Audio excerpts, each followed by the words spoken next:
Hey everybody, Fran here with IGN's E3 live show, streaming straight to your brains from e3.ign.com. Next up, we have a return to Resident Evil multiplayer co-op, but this ain't no Outbreak. Get ready for Resident Evil Operation Raccoon City. Greg, take it away. Thank you, Fran. Yes, let's take some zombies and combine them with the development house that made SOCOM Confrontation. I'm here with Mike. How you doing? Good, man. How are you? Thanks Great. for having me. Thank you for coming. Tell me all about this here Resident Evil Operation Raccoon City. So, Operation Raccoon City is the newest sort of cross-platform major installment in the Resident Evil franchise, but we're putting a little bit of a different spin on it. We're taking it back to the Resident Evil 2 and 3 timeline, but the twist is this time you play as the bad guys. You play as Umbrella. No. Their security service. But you trained me to hate Umbrella. Well, now you get to see everything from the darkness, the dark side, right? Tear me up inside. Who do I side with? You're there to kill survivors and cover up evidence, right? Okay. So these guys have had special training. They know what the T-virus is. They know what lickers are. They know what hunters are. They know what tyrants are. They can control those things, right? So this is not a survival story anymore. This is destroy bodies and kill people and cover up evidence, right? So these guys are running and gunning. It's a full throttle action TPS. Sounds great. Let's look at some footage. Yeah, well, we can jump right into it. So, I mean, obviously what you're seeing here is some basic TPS action. Shooting some zombies. These guys are going to cut through zombies like butter, right? I mean, it's like, you know, we've got a full 360 CQC system where they can attack in front, behind, to the side of them. They can instant kill zombies. Gotcha. You can, when you're fighting military type of enemies, you're going to be able to disarm them. But you're going to see them, like I said, just cutting through zombies like butter. As you get through some of the more formidable opponents like hunters and tyrants and things like that, you're going to have to make better use of some of your skills. Gotcha. We've got 6 classes in our game.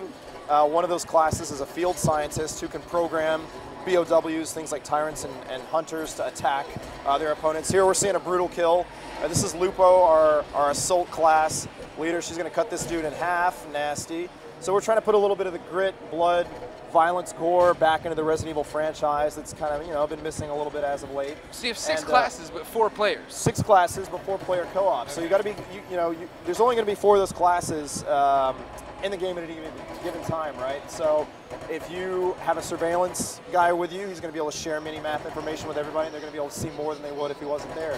If you get infected and you don't have a medic class with you, you might be in trouble and turn into a zombie and attack your teammates.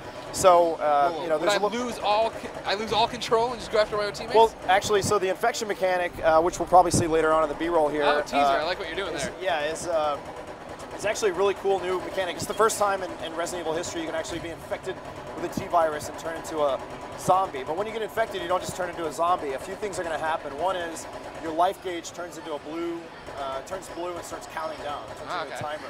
And during that time, a few things happen. One is zombies will ignore you. They think you're a zombie, so they're not going to attack you. Gotcha. The other thing is your damage model changes. You don't take any damage on your body, arms, legs, anything like that, only to the head, because you're a zombie.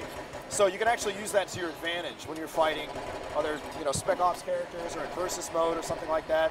So, this is one example of what we're calling 3-corner conflict, right? So a typical TPS game is going to have, kind of what you see here, fighting these Spec Ops, Team A with guns versus Team B with guns, shooting at each other from cover. Yeah. In the Resident Evil universe, you've got Team A with guns and Team B with guns. We've got a bunch of zombies, lickers, hunters, tyrants in there, indiscriminately attacking everyone. So things like a zombie comes up, bites me on the neck, I get infected, I run over here, I don't take any damage because I'm infected with the T-virus and kill a bunch of Spec Ops guys. They make me bleed, I'm bleeding, zombies come and swarm me, they don't even have to finish me off.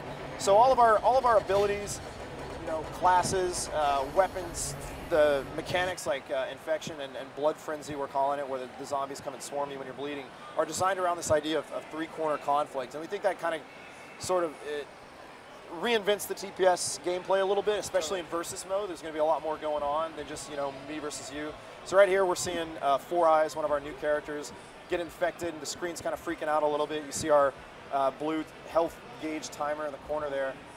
And she is going to turn all the way into a zombie here. So if one of your teammates doesn't put a bullet in your brain before you turn into a zombie, you turn into a zombie, start attacking your friends. But if they kill you, you get to respawn faster. They can do you a service and put you out of your misery. So now for people who aren't lucky enough to beat E3, talk to me a little bit about how the co-op plays. So is it basically I get turned into a zombie there and I would die and I respawn, and can I change my class then?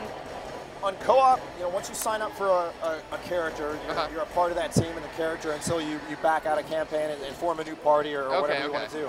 In versus mode, you will be able to change your loadouts, change your stuff on the fly. How's versus mode work? Is it people versus zombies? I'm not sure that my PR team is going to let me talk too well, much they're about not versus here. mode. But we're going to have a lot of unique modes for Resident Evil that we're going to talk about later on. But it is going to be the USS, the Umbrella Security Service, versus the U.S. Special Operatives, Spec Ops, and there will be zombies, hunters, creatures all over the versus mode maps. We're playing with rules like we've got our biohazard mode, which is kind of our version of capture the flag, but instead of a flag, you're picking up the G-Virus. And when you pick up a G-Virus, the enemies pay extra attention to you, so you've got to deal with that. Obviously, you can use things like I just mentioned, the infection mechanic to run in the other team's base while you're infected and not taking any damage, kind of invincible for a limited amount of time. You come out, you get healed by a medic class, run back to your base, deliver the G-Virus. So here's actually Four Eyes controlling Hunter. She has a skill to control the BOW. She just made one of the hunters attack one of the other hunters. And then you see all these red laser dots. These are the Spec Ops shooting at you while you're dealing with zombies and hunters. And again, it's never easy. You're constantly, you've got threats on the side of you, behind you, in front of you. You've got to take cover, which is why we're giving you all these tools like our CQC system. We have a sidearm that you're able to fire 360 on a whim. You don't have to turn. If something comes up to the side of you, behind you, you're able to pull your sidearm and shoot behind you, to the right of you, to the left of you, whatever you want. We got a cover system. Like I said, all the different classes have their own sort of passive perks. Some reload faster, some have a tighter bullet spread. Others are going to have a slightly more health or something like that. And you've also got active skills like you're seeing here. Four Eyes using she's got a pheromone grenade, right? Yeah. She throws a pheromone grenade, all the zombies pay attention to that, they go swarm that area. So there's all kinds of ways to sort of control, attack, evade all the different creatures in the map, as well as attack the other military type enemies who just have guns. Why did you guys want to go this way? I mean, Resident Evil 5 Rise, where we left him in this very action, next gen, we're moving on with the series. Now you want to double back to this 2-3 area. Well, so, obviously there's not a number on the end of this game, right? Yeah. This is its own sort of thing and taking Resident Evil in kind of a different direction. And, there's a lot of fans who've always wanted kind of like a run and gun. One of the things that we always take a lot of flack from is like, why can't I move and shoot at the same time? I got to stop and aim and shoot in the Resident Evil franchise. And so you're able to do that for the first time here in Operation Raccoon City. But, what's really cool is going back to the original history of Raccoon City and Resident Evil. And here we go, disarming a Spec Ops, shooting him in the face. But these guys, these USS guys, Umbrella Security Service, have had all this special training. They know what the T-Virus is. They know what everything is. They've seen this stuff before, which kind of that fiction lends itself to, why can these guys run a gun? Why can these guys cut through zombies like butter? And we think it just worked in terms of the Resident Evil universe, as well as the gameplay. So that's kind of why we went back and did that. And, everybody kind of likes that old school, Resident Evil history. Of course, seeing it from a we different love Raccoon City, right? And you got away from it, so now you got to get back somehow. So. And here's my final question for you.